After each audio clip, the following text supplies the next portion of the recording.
Hello and welcome students, आपका स्वागत है आपके चैनल फिजिक्स विद अमित में। आज जो हम बात करने वाले हैं वो बात करने वाले मोस्ट इंपॉर्टेंट 30 फार्मूले की जो नीट में पूछे जाने वाले रीनीट होने वाला है।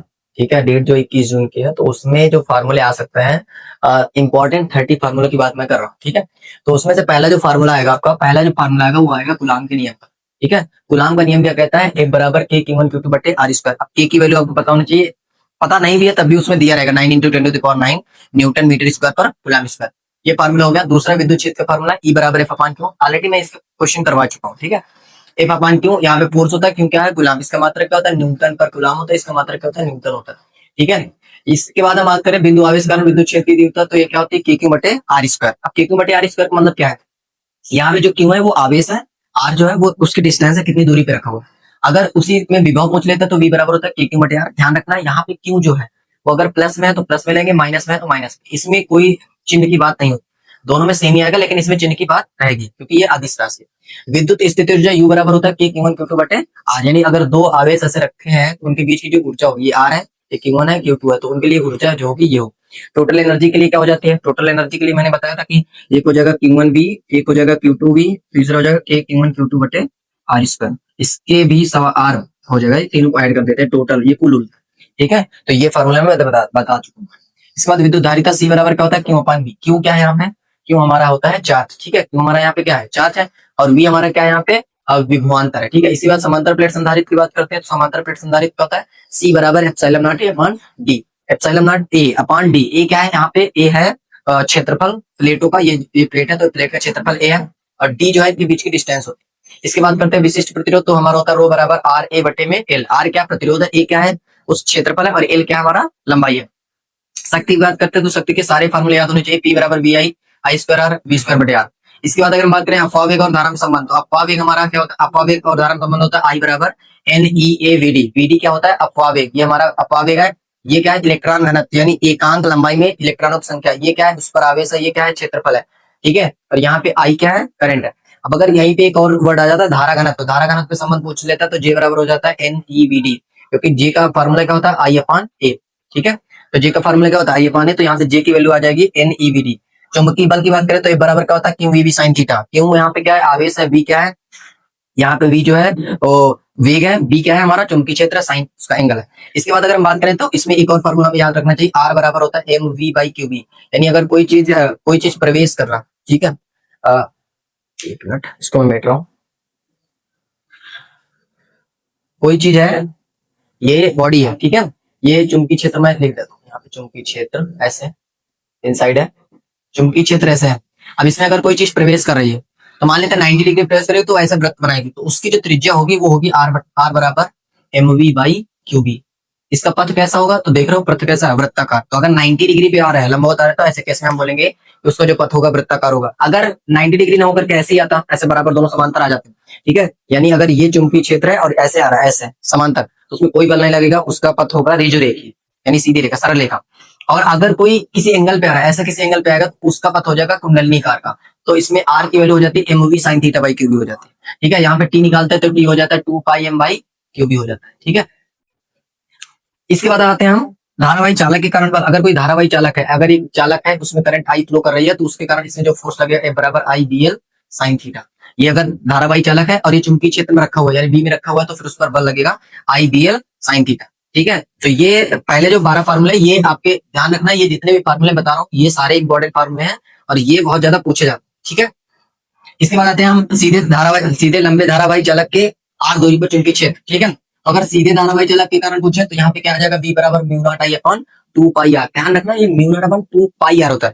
देखो ये ऐसे कोई चालक होगा उसमें, ये इससे आर दूरी पर अगर मैं देखें तो यहाँ पे हो जाएगा mu naught I upon 2 pi are.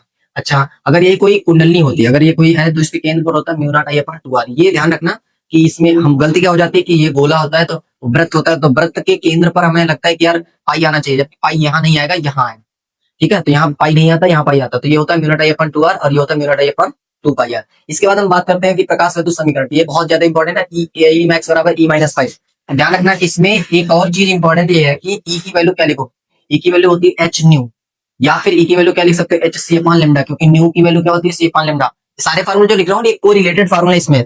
ये मान लो कि आपको न्यू दिया है तो फिर एच न्यू लिख दोगे, अगर लेमडा दिया तो फिर ये लिख दोगे। इसी तरह से अगर हम फाई की बात करें तो फाई क्या होता है, एच न्यू नॉट होता है, ये H C upon lambda naught होता है। यहाँ पे न्यू नॉट बोलते हैं देहली आवृत्ति, और न्यू लेमडा नॉट को क्या बोलते हैं, देहली तरंग दैर्घ्य।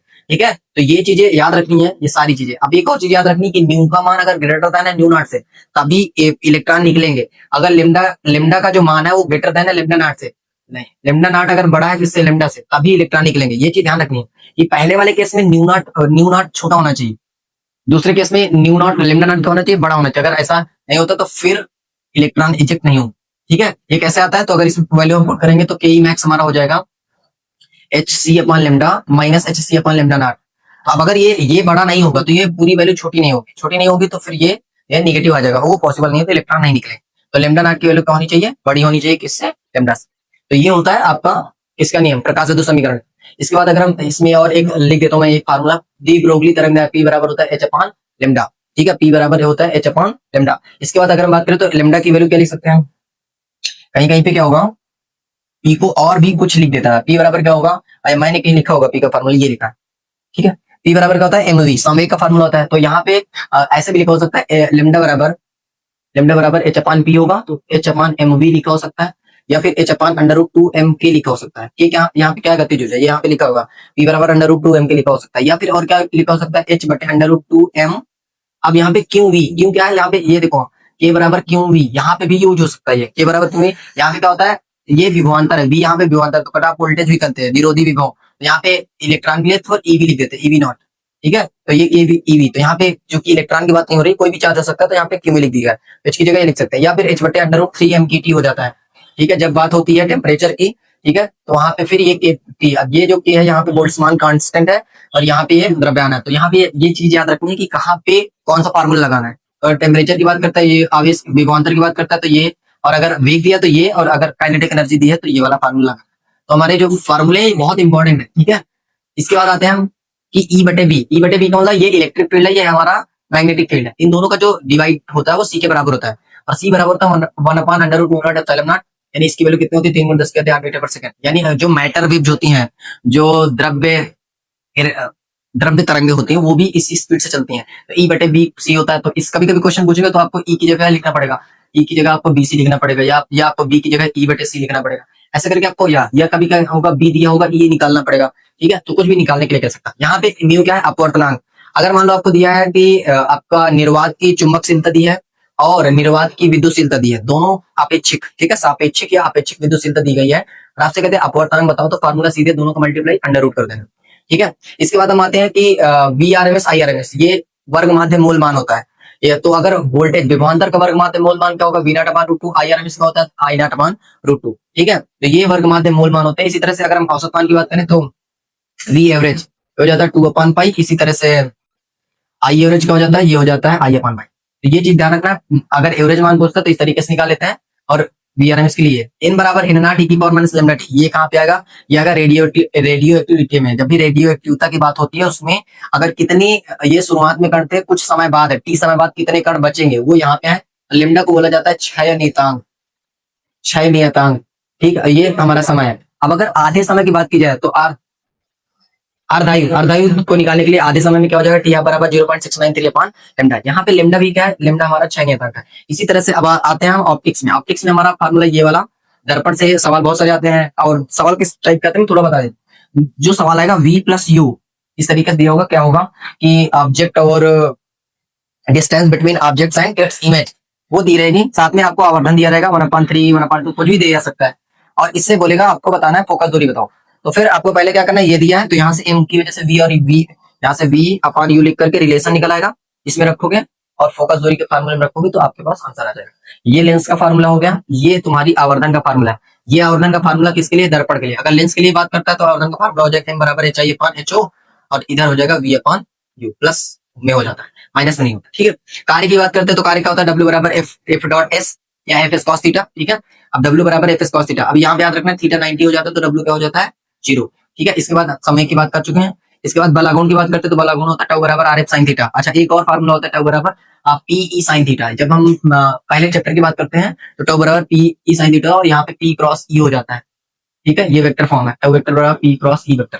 इसके बाद अगर हम बात करते हैं सरल आवर्त गति में सरल आवर्त गति में अगर हमसे बात की जाती है कि आवर्त काल का होगा तो टी बराबर 2 pi under root L upon G या फिर 2 pi under root M by K. यहाँ पे जो के है ये क्या होता है, स्प्रिंग कांस्टेंट होता है। इसके बाद हम आते हैं तरंग चाल पे। तरंग चाल क्या होता है हमारा, बी बराबर होता है एल लेमडा। यहाँ पे जो एन है ये आवृत्ति होती है, यह तरंग की चाल है, और लेमडा क्या है, वेवलेंथ, वेवलेंथ यानी तरंग दैर्ध्य। इसके बाद जड़त्व आघूर्ण की बात करते हैं तो आई बराबर हो जाता है एम आर स्क्वायर, यानी मास इंटू डिस्टेंस के स्क्वायर, रेडियस के स्क्वायर। ठीक है, रिंग की बात करते हैं तो एम आर स्क्वायर हो जाता है, डिस्क की बात करते हैं तो 1/2 एम आर स्क्वायर हो जाता है, गोले की बात करते हैं तो M R square 2/5 M R square हो जाता है। इसी तरह से बहुत सारे डिस्क जितने भी रिलेटेड होते हैं जड़त्व आघूर्ण के साथ पॉइंट्स वो याद कर लेना है, लेकिन ज्यादातर ये पूछे जाता है इसलिए मैंने लिख दिया।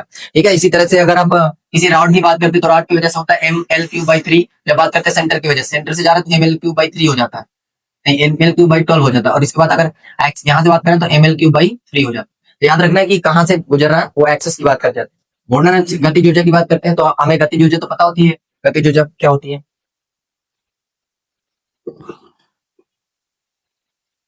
तो गति ऊर्जा हमारी होती है के बराबर 1/2 एम वी स्क्वायर।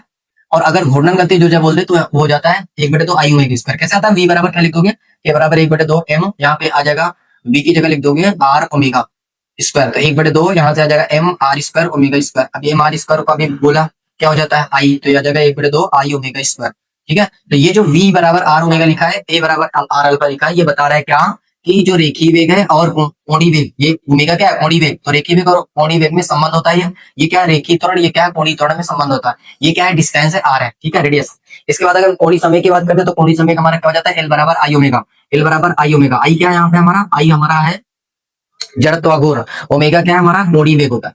अगर हम इसको और लिखे तो एम वी आर भी लिख सकते हैं, क्योंकि हमें पता है कि हम आई ओमेगा को क्या लिख सकते हैं, यहाँ से ओमेगा को हम लिखे तो ओमेगा हमारा यहाँ से हो जाएगा वी अपॉन आर। ठीक है, और आई को क्या एम आर स्क्वायर लिख सकते हैं, तो यहाँ से हमारा आ जाएगा एम आर स्क्वायर लिखोगे और इसको क्या लिखोगे वी अपॉन आर, एक आर से आर कट जाएगा तो एम वी आर, तो ये भी लिख सकते हैं कोणीय समय। अब अगर बोहर की बात करें तो बोहर ने क्या बोला था, एम वी आर बराबर एन एच अपॉन 2 पाई। ये भी याद रखना है क्योंकि पूछ लेता कभी कभी कि एन की वैल्यू अगर वन है पहली से दूसरी में जा रहा है, दूसरी तीसरी में किसी में जा रहा है तो उसका समय कितना होगा ये पूछ जा सकता है। ठीक है, एम वी आर बराबर एन एच अपॉन 2 पाई, ये फार्मूला होता है। इसी में ई एन की वैल्यू आ जाती है, ये बराबर होता है माइनस 13.6 अपॉन एन स्क्वायर। किस कौन से पॉइंट की बात कर रहा है, एन, और उससे स्टेट की बात कर रहा है, पहली दूसरी तीसरी जिसमें बात कर रहा है उससे हम डिवाइड कर देते हैं। हाइड्रोजन के लिए जो भी पूछता है तो हाइड्रोजन की ग्राउंड स्टेट एनर्जी होती है माइनस में 13.6, दूसरे में पूछ रहा है, तीसरे में पूछ रहा है, तो उसको हम निकाल सकते हैं उसको स्क्वायर करके भाग करके। ठीक है, इसके बाद अगर हम बात करते हैं कि अल्टरनेटिंग करंट की, अल्टरनेटिंग करंट में क्या होगा, तो अल्टरनेटिंग करंट में हमारे पास कई सारी चीजें आती है, लेकिन हमें अगर एलसी सर्किट की बात करते हैं, एलसीआर सर्किट की, एलसीआर सर्किट में क्या होता है, R square plus X L minus X C का होल स्क्वायर, ये हमारी इंपीडेंस होती है। इंपीडेंस मतलब क्या होता है कि जो हमारा निकलेगा टोटल प्रतिरोध जो आता है सभी की वजह से, जो प्रतिबाधा बोलते हैं इसको, प्रतिबाधा। ठीक है, टोटल प्रतिरोध जो आता है उसको प्रतिबाधा बोलते हैं, जेड बराबर वी अपॉन आई होता है, लेकिन सभी के वजह से। और यहाँ पे जो एक्सएल है इसको क्या बोलेंगे, ओमेगा एल बोलेंगे, एक्ससी को हम लिखेंगे 1 अपॉन ओमेगा सी। अगर औसत शक्ति पूछते तो पी बराबर हो जाता है वी आरएमएस आई आरएमएस और कॉस पाई। अब यहाँ पे जो कॉस पाई आता है ये हमारा पावर फैक्टर होता है। ठीक है, तो पावर फैक्टर होता है हमारा यहाँ पे कॉस पाई। अब ये जैसे इतने फार्मूले मैंने जो बताए इनमें से रिलेटेड ज्यादातर क्वेश्चन यहीं से आते हैं, 60 to 70% क्वेश्चन, 60 to 70% क्वेश्चन यहाँ से आते हैं। लेकिन इसका मतलब ये नहीं कि ये सारे फार्मूले आप पढ़ लो बस, इसके अलावा कुछ नहीं पढ़ना। लेकिन जो नहीं पढ़े उनके लिए बहुत काफी काम हो सकता है, तो आपको आप इन सारे को, ठीक है, तो आप प्रैक्टिस करिए। अगर खुद से वो सारे फार्मूले लिखेगा तो उसके लिए ज्यादा अच्छा होगा। मैंने सारे फार्मूले इसलिए लिख के रखे थे, जो मैंने बाद में बताया वो भी आप देख करके पॉज करके आप लिख सकते हो। मैं लिखे इसलिए रखा ताकि वीडियो छोटा हो, ताकि आप देख सको आसानी से। ठीक है, thanks for watching this video, और वीडियो को लाइक करो, शेयर करो और सब्सक्राइब कर लो चैनल को, ताकि आपको अगली वीडियो अच्छे से